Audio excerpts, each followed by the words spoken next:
ठीक है आकाश, ज़रा ये बताइए कि आपने कहा आप एक्सीडेंटली आए, मतलब अगर मैं आपके बारे में जो पढ़ रही थी, जी स्कूलिंग की, उसके बाद अब्रॉड गए, एमबीए किया, फिर जी बिजनेस संभाला, तो जी फिर कैसे हुआ अचानक से आपको बोला गया कि भाई अब तैयार हो जाओ? एंड वर यू रिलक्टेंट नहीं नहीं नहीं, and who not reelected. Communicated it to you? मतलब बहन जी ने बोला, डैडी ने बोला, किसने बोला? एक्चुअली फैमिली डिनर था, मैम थी, तो बहन जी ने सबको बिठा के अचानक से बोला कि अब देखो भाई, एक अपॉर्चुनिटी है, जिम्मेदारी है, जो मैं आप लोगों के सामने रख रही हूँ।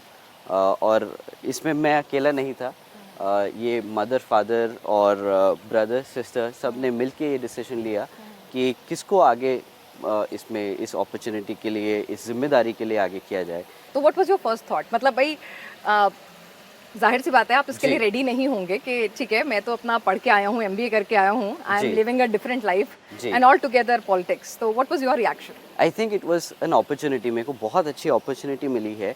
और इसमें हम जो आगे की जो सिनेरियो है, स्पेशली जो नैरेटिव क्रिएट किया जाता है अराउंड पॉलिटिशियंस की, वो ग्राउंड से जुड़ा होना चाहिए, या वो उसको कोई एक सेट ऑफ फॉर्मेट से निकल के आना चाहिए, तभी वो एक अच्छा नेता बन सकता है। आई थिंक ये स्टेरियोटाइप को ब्रेक करने का एक बहुत अच्छा पर अपॉर्चुनिटी आपको नहीं मिला है। सलाह था कि भाई ऐसा है कि कुर्ता पजामा पहनने लगो अब, और अब थोड़ा मतलब तमाम जो अपने गैजेट्स है महंगे वाले वो दूर रख लो, ऐसा कुछ सलाह मशवरा नहीं दिया गया? नहीं, आई थिंक ये वही एक नैरेटिव आई थिंक चेंज हाँ, करने वही की मैं ज़रूरत है कह रही हूँ कि कि अगर एक कोई पढ़ा लिखा नेता है, अगर कोई पढ़ा लिखा लड़का आया है या लड़की आई हैं और उनके पास कुछ थॉट्स और आइडियाज़ हैं, एक लार्ज स्केल पे चीज़ को करेक्ट करने का, तो आई थिंक उससे ज़्यादा अच्छा अपॉर्चुनिटी किसी को नहीं मिल सकता एक सोशल चेंज के लिए, इन अ प्लेटफॉर्म लाइक बीएसपी।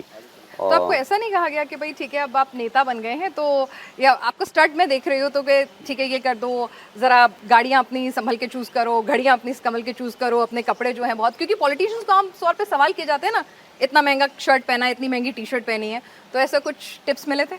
देखिए, पॉलिटिशियन के साथ साथ जितने भी पॉलिटिशियंस हैं, सबके पास अपने सेट ऑफ बिजनेसेस हैं, तो सब अपना काम करते हैं और वो काम के हिसाब से अपना लाइफस्टाइल इस्टेब्लिश करते हैं। मुझे नहीं लगता कि उसका राजनीति से कोई लेना देना है। अगर आप कोई टाइप ऑफ जूता या कपड़ा या शर्ट या पैंट पहन सकते हो, तो उसका आपके काम करने की एबिलिटी पे कोई फ़र्क पड़ता है, या आपका डिस्कनेक्ट हो जाते हो आप किसी तरह अपने समाज से, अपने लोगों से, या आप उनकी परेशानियां भूल जाते हो। ऐसा नहीं होता। अच्छा, ये बताइए कि जब आपकी ट्रेनिंग शुरू हुई, जी ठीक है बचपन से जो ट्रेनिंग घर के एनवायरनमेंट को देखकर मिल रही थी, लेकिन जी जब एक फॉर्मल ट्रेनिंग शुरू हुई तो जी कैसे मायावती जी जो कि बहुत ही स्ट्रांग लेडी हैं और बहुत ही जी सीजन पॉलिटिशियन हैं, जी तो किस तरह से उन्होंने आपको ट्रेन किया? ठीक थोड़े है। जो टिप्स आप बता सकते हैं जरा? कुछ तो गुरु मंत्र ऐसे होंगे जो नहीं बता सकते, लेकिन हाँ नहीं जो नहीं, कुछ शेयर करें तो किस तरह से मैम ने ट्रेनिंग हुई? बहन जी ने जिस तरीके से ट्रेनिंग दी है वो सबके लिए बराबर है। इनफैक्ट जिनके अंडर मैं काम करके सीख रहा था, उनको भी बहन जी ने उसी तरीके से ट्रेन किया जिस तरीके से हमें ट्रेनिंग मिल रही है। बीएसपी में किसी भी लीडर को अगर ग्रूम करना होता है, तो पहले उसे आउट ऑफ यूपी भेज दिया जाता है। अच्छा। आपको गुजरात में लगाएंगे, आपको केरल में लगाएंगे, आपको तमिलनाडु में लगाएंगे, आपको राजस्थान में लगाएंगे, जम्मू कश्मीर भेजेंगे, बंगाल भेजेंगे। आपको सारे स्टेट्स में हर टाइप के लोगों से मिलने का मौका मिलेगा।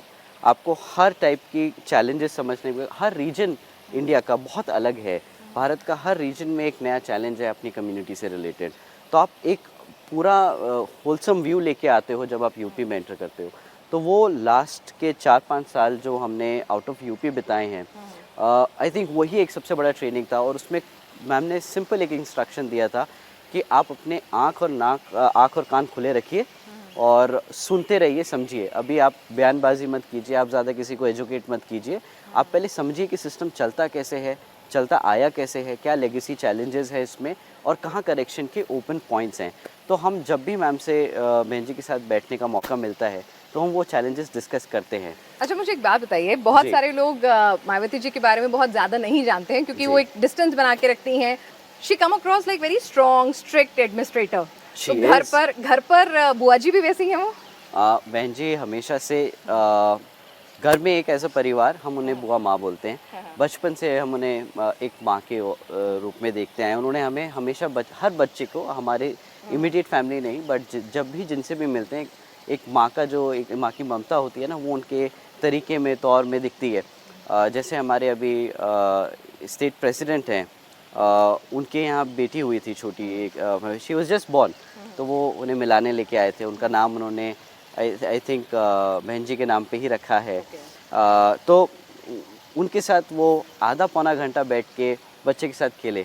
आप लोगों के साथ भी खेली, मतलब खेलती थी या फिर एकदम स्ट्रिक्ट डिसिप्लिन में रखती थी जब आप लोग शैतानियां करते थे तो? जब मैम थोड़ा सा फ्री माइंड होती थी तो हम खेलते भी थे, और जब मैम बिजी और काम में रहती थी शैतानियों पे तो डांट पड़ती हमें थी? दूर रखा जाता था मैम क्योंकि से। बहन जी की डांट जो है सब उनके अफसर भी एकदम डरे रहते थे, तो डांट पड़ती थी? हाँ, एक दो ओकेजन्स ऐसे आए हैं जिसमें हमें ऐसी फटकार पड़ी कि हमारी हालत ख़राब हो गई कि अब दोबारा बहन जी के सामने हम शक्ल दिखाने कैमरे के नहीं आ सामने सकते। शेयर करना है?